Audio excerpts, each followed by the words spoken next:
Have you ever walked into a room in your home and without knowing why, felt the atmosphere heavy, as if something there was draining the lightness of the air, the energy, the brightness of your thoughts? Sometimes it's not what's out of place that throws off the balance in your home. It's the color that surrounds it. In Buddhism, it is believed that everything vibrates, even colors. They are like musical notes that compose the melody of our energy. Some bring serenity, others stimulate the movement of life. But there is one color in particular that, when used without awareness, can mute the energy of your home and block the natural flow of prosperity and inner peace. This color, although seemingly neutral and elegant, can carry the weight of spiritual stagnation. It calms on the outside, but cools on the inside. And many of us, without realizing it, live daily with this silent vibration that takes us away from vitality. Today, you will discover what this color is and how it influences your well-being, your mind, and even the way energy flows within your home. Take a deep breath. Allow yourself to feel the environment around you as you listen to this message. Sometimes, understanding colors also means understanding the state of our hearts. If you feel like your home is lifeless, if things don't seem to flow as they used to, or if there's an unexplainable fatigue, this video is for you. Stay with me until the end. You'll understand the hidden power of colors and learn how small changes can transform your home into a true temple of serenity and positive energy. And if these words have already touched your heart, please like and subscribe. This way, you'll help this message reach more people who also seek harmony and wisdom in their daily lives. Let's walk together on this path of awareness and transformation. Chapter 2. Spiritual. Contextualization in Buddhism. The home is believed to be a direct reflection of the state of mind, not just a physical place, but an extension of consciousness, a silent mirror of the emotions, thoughts, and intentions we cultivate. Every object, every sound, every color within the home vibrates in harmony or in conflict with our energy field. When there is imbalance, we feel it. Restless sleep, restlessness, lack of motivation, or simply a subtle feeling of emptiness, even when everything seems to be in place. Masters often say that the home speaks through the energy it emanates. And colors are one of the most powerful languages of this silent communication. They are not just hues that please the eye. They are vibrations that touch the spirit. Red ignites the flame of vitality, the courage to act. Blue calms and awakens mental clarity, promoting meditation and rest. Yellow illuminates the mind, bringing wisdom and joy. Green reconnects the being to nature and compassion. But there are also colors that, when they dominate the environment, they interrupt the natural flow of vital energy. They create a kind of emotional silence, a spiritual vacuum. It's as if behind the appearance of tranquility, something has become cold, static, and dull. In Buddhist temples, the choice of colors is never random. Every wall, every fabric, every detail is designed to sustain a state of consciousness. Very neutral colors are used wisely, in moments of retreat, never as the predominant energy. For when the balance is broken, the home ceases to nourish and begins to drain. And it is at this point that many of us feel a discomfort that is difficult to name. The body feels tired, the mood changes, the plants don't bloom. The light seems less vibrant. All of this is energy out of alignment. Understanding the power of color is also understanding the power of the mind, because the home, like the heart, needs movement, light, and contrast to remain alive. And when the wrong color dominates the space, it creates a kind of spiritual numbness, a feeling of neutrality that feels like peace, but is actually a lack of vibration. In the next moment, we'll reveal what this color is and why it may be silently dampening the energy in your home. and the natural radiance of your spirit. Chapter 3. The color that weakens the energy of the home. Among all the colors that fill the world, there is one that carries a curious power. It is neither violent nor somber. It doesn't attract attention, it doesn't bother. But when it dominates the environment, it creates a feeling of emptiness that gradually numbs vitality. The ancient masters called it the color of inner silence, gray. Gray arises from the meeting of white, which symbolizes purity, and black, which represents mystery.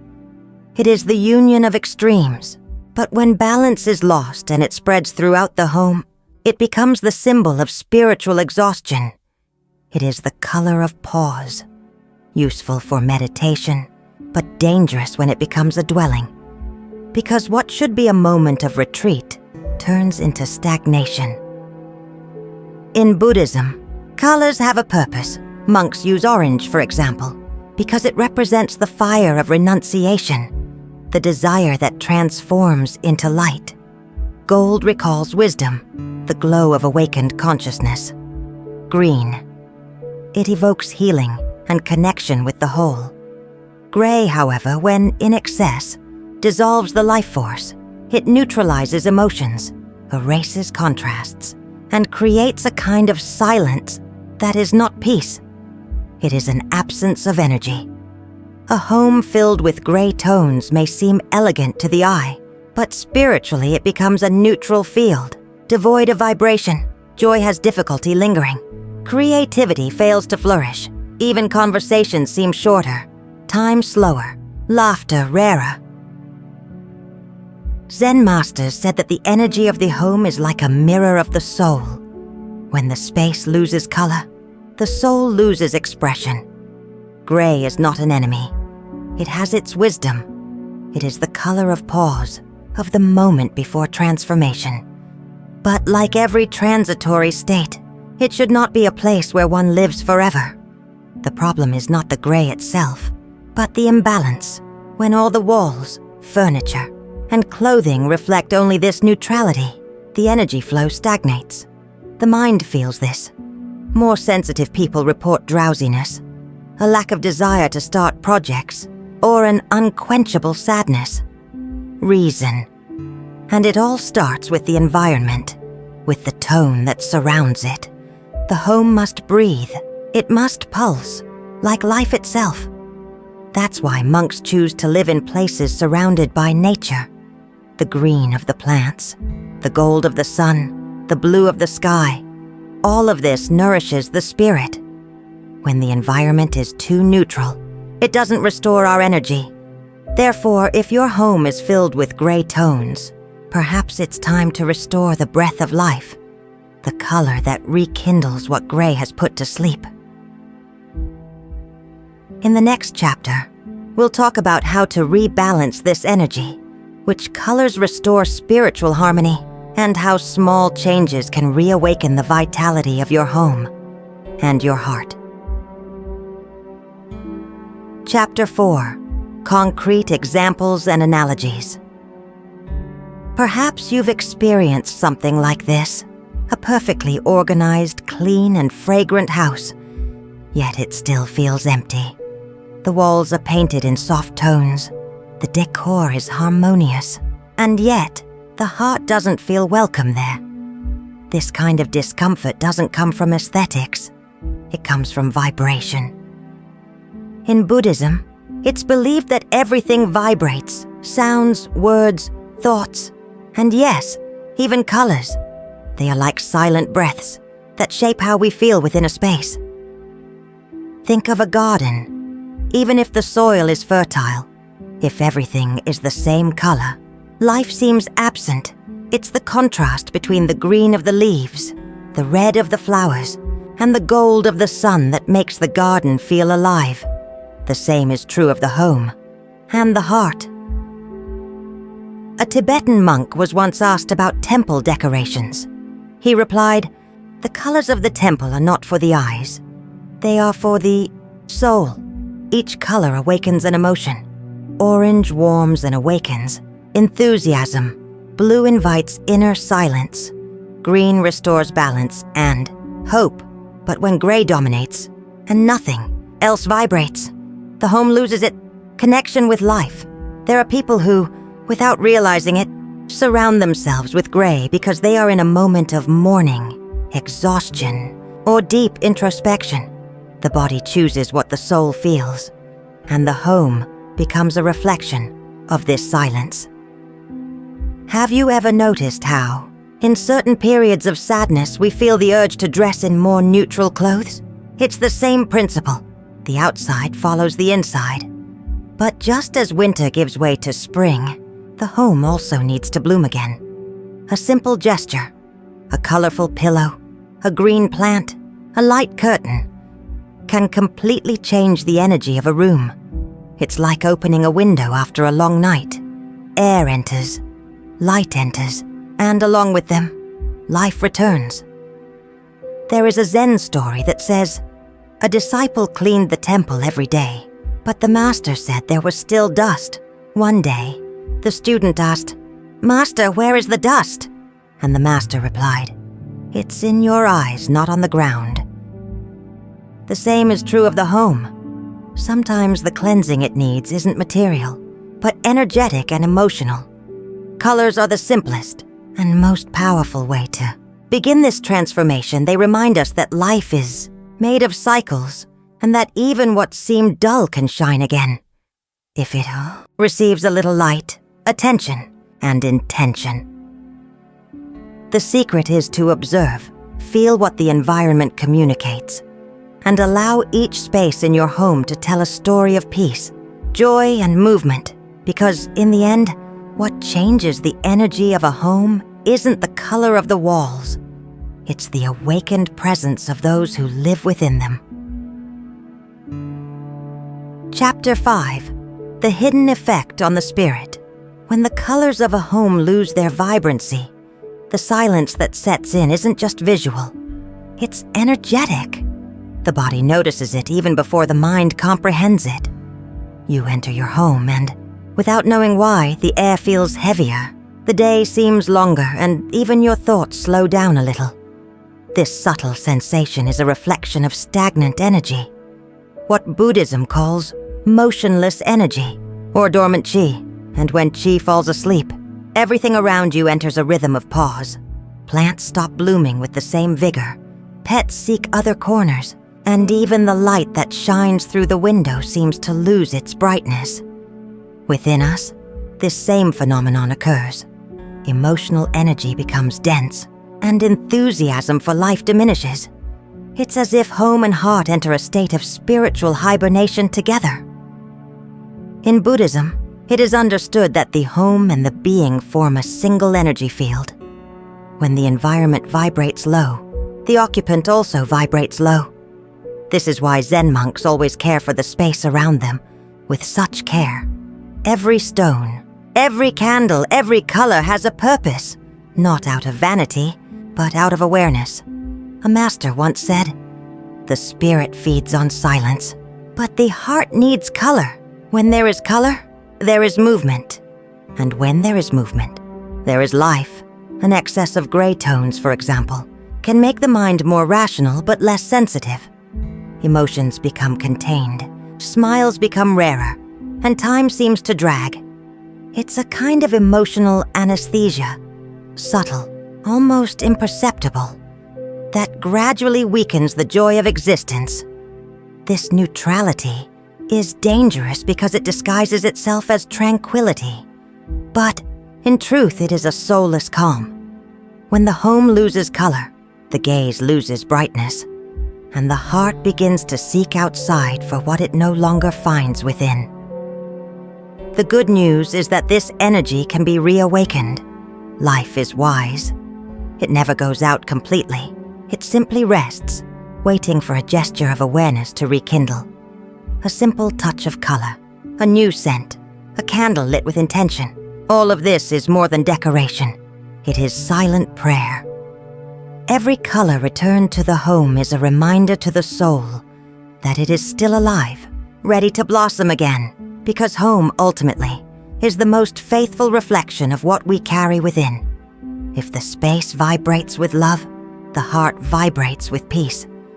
And perhaps the first step to rediscovering joy is not in moving house, but in changing the energy of the home you already live in. Chapter 6. The color that rebalances energy. If gray represents silence and the pause of energy, there is a color that symbolizes rebirth, healing, life and balance.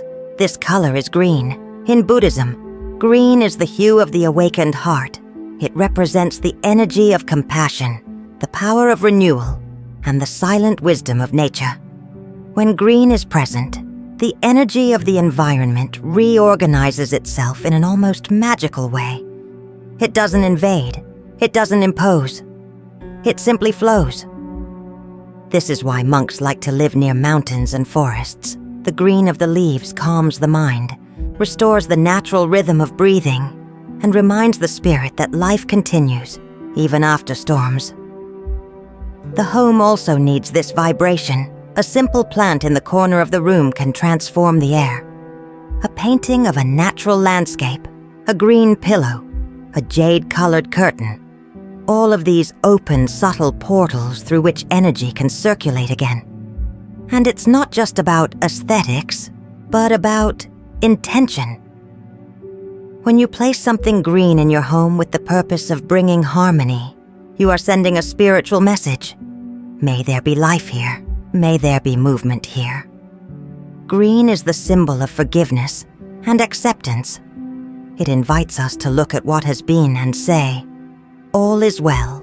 I continue to grow." It is the color of serene hope, not the kind that cries for change, but the kind that trusts that time will bring balance.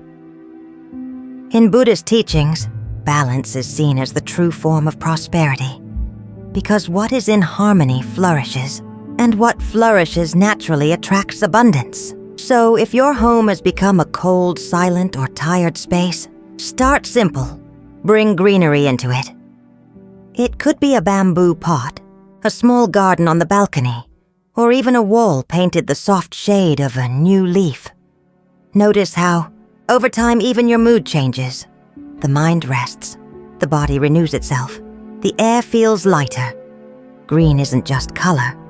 It's breath. It's the breath that restores rhythm to what has become dormant. And perhaps that's why, when we're surrounded by nature, we feel our soul reorganize, because green speaks directly to the heart, the center of compassionate consciousness. It reminds us of something simple and profound. Peace is not the absence of sound. It is the presence of harmony. And when the home vibrates with this harmony, it becomes a living temple, not a perfect space, but an awakened space. Chapter 7. Expansion of the theme and conclusion. Home is the first temple we inhabit, not one made of stone and wood, but the space that welcomes our bodies, our history, and our silences. Caring for it also means caring for what vibrates within us. When we look at colors, we're not just choosing hues, we're choosing frequencies of life. Red, blue, green, gold. Each awakens an aspect of the soul, a stage of the spiritual journey. Gray, as we've learned, is the moment of pause, necessary, but fleeting. Green is rebirth, the reminder that it's always possible to blossom again. Life, like the seasons, is also characterized by cycles. There are moments of silence and introspection, when everything seems to slow down. These are the winters of the soul, which invite us to look within. Then come periods of expansion, the return of color, joy, and the will to live. These are the inner springs, where the spirit dances with life again. In Buddhism, this cycle is sacred, because it teaches us that nothing is truly lost, only in transformation. Just as nature changes hues, we too can change. As we grow older, we come to understand that true beauty lies in harmony, not in appearances, but in the peace we feel when simply being at home, in ourselves. When the energy of the home is balanced, the heart finds rest, and rest is not immobility, it is full presence. Perhaps, then, the color of your home speaks not only about aesthetics, but about who you are today and who you are becoming. Because every painted wall, every flower placed in the corner, every light lit with intention, all of this is a form of silent prayer. Home, when treated with awareness, becomes a mirror of the awakened soul. Simple, alive, and full of meaning. And in the end, this is what we seek. A place where we can breathe and say, "Here is peace. Here I can be." Chapter 8. Final Reflection. Close your eyes for a moment and imagine your home right now. See each room, each wall, every detail. What color dominates your space? And most importantly, what energy does this color transmit to your heart? Perhaps you notice that some parts of your home reflect joy, others tranquility, but there are also silent, forgotten corners where energy seems to stop flowing. These places are like mirrors of the soul. They hold stories, emotions, memories, and wait for the moment to be illuminated again. Buddhism teaches us that transformation begins with awareness. When you observe your home with an awakened eye, it becomes a silent teacher. It shows you what needs light, what needs forgiveness, and what can now be let go. Sometimes, the change we so desperately seek outside begins with something simple. A touch of color, a new breath, a gesture of presence. Because the home is a living metaphor for our own heart. If there is harmony within it, there is peace everywhere else. And perhaps when you repaint a wall, you realize that you're not just transforming your home, you're transforming yourself. After all, the true temple is the space where you rest in peace with yourself. And this temple can be anywhere, even within a simple color. And if this message brought peace to your heart, enjoy this video and share it with someone you love. Perhaps they also need to rediscover the brilliance that lives in the little things. Now, if you want to continue this journey of wisdom and inner awakening, watch the video shown here. In it, we talk about how small daily gestures can make room for prosperity and positive energy to enter your life. May the colors of your home be a reflection of the colors of your soul. Until the next video, with serenity and gratitude.